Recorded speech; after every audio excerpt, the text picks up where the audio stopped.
Good morning children. I am Manisha teacher. Today I am going to introduce you number 4. See children, what is this? Number 4. Okay. So, see this is also number 4. So, we will count the objects. Let us count the balls. 1, 2, 3, 4. There are 4 balls. Now let us count the ice creams. 1, 2, 3, 4. There are 4 ice creams. How many umbrellas are there? There are 4 umbrellas. These are umbrellas. Let's count.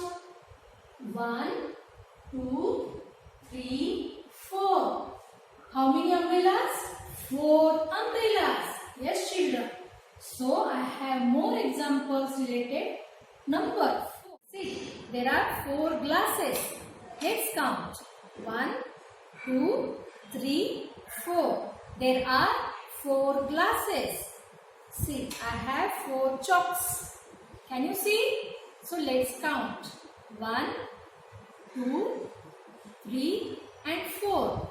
There are 4 chalks. So,